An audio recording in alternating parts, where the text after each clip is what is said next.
Okay, who wants to start us off with Jaxson? Jaxson, a couple weeks ago, you told us you wanted to see how this team handled adversity. How do you think you guys handled it today? I feel like I talked to Coach Kiffin before the game ended, and I was like, I felt like this is what we needed as a team. I felt like that was the ugliest 600-yard game that you could play. We did a lot of really good things and then just didn't finish. And you saw like how explosive we are, but at the same time we just hurt ourselves. So I think it's a good wake-up call, and it's definitely something that is going to like light a fire underneath us. And I know definitely for me, and then just going forward, just take accountability, and then at the end of the day we just got to work harder and prepare harder. Jaxson, when you guys take the ball first. I mean, he does that a lot, but what kind of confidence does that give you? Hey, get the ball, let's go score. I love it. I love it. It gives you the chance to set the mark on the game, and I think when you play a tempo team like us, and then we choose to take the ball and then go down the field and score, like at times that can be demoralizing for a defense. So I think at the end of the day, we just want to make a statement every time we go out there, and I think it says a lot of the confidence that Coach Kiffin has in us. Speaking of statements, were you kind of trying to make one on that last 13-yard run where you lowered your head and ran over the defender? Yeah, I was pissed, man. Like, I was tired of not scoring in the red zone, and I told myself whoever's in front of me is going to feel it. So I feel like I kind of sold on the one that I took my helmet off. So tried to do everything I can to get my get back. In this kind of game, maybe in previous years you've alluded to this, where there's balls in the game that kind of affects y'all and maybe let the other team get back in it. Do you feel like y'all were able to handle kind of that slow portions of the second half? Yeah, I thought we did a good job. With me throwing the pick and then our defense getting a huge stop. Like, that just shows the maturity that we have of picking each other up. And it could have been really easy for them just to give up a touchdown or give up a score, and they did a really good job. So, I think that we talked about it as players, and last year we almost felt like as an offense we had to score every drive, and I think we gained a lot of confidence and lets us play.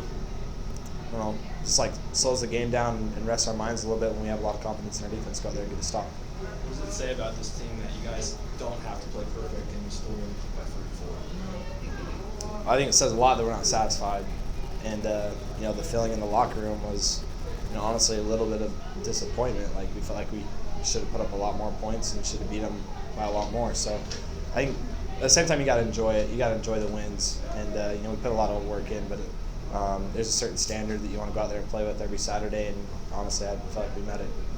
You probably have the best view to watch Henry run. What have you thought about the way he started through 3 games? He's such a stud. Honestly, I didn't know too much, of what to expect from him. And then I think that he's a great practice player, but he's a gamer, and he's insanely hard to tackle. And coaches might get mad at me a little bit of not carrying out my fakes, but I tell them all the time, like, I just want to watch him run. Makes a lot of guys miss, and he's super tough. Hey, talking about that 80-yard touchdown pass, is it something you guys work on in practice, or are you surprised that it was wide open?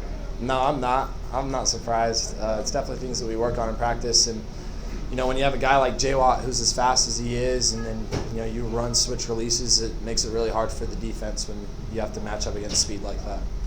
William Jaxson, go ahead and talk about your resiliency as a quarterback and also your high level of proficiency with the offense. Yeah, I think at the end of the day, like I'm getting my 4th year now in college. It's my 3rd year in the system.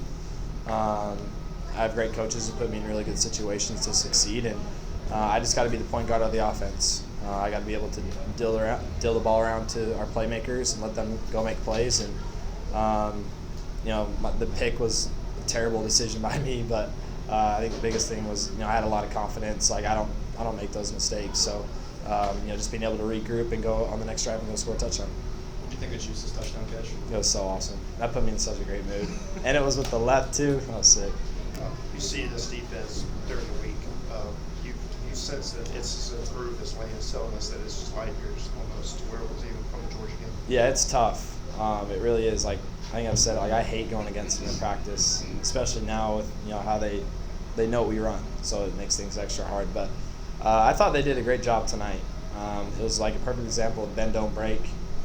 They were able to sustain some drives and push it down the field, but we didn't break, and they didn't give up a touchdown. I thought that was awesome by them, and another example of being resilient. Anything else for Jaxson? Thank y'all. Thanks, Jaxson. Appreciate you. Thank you.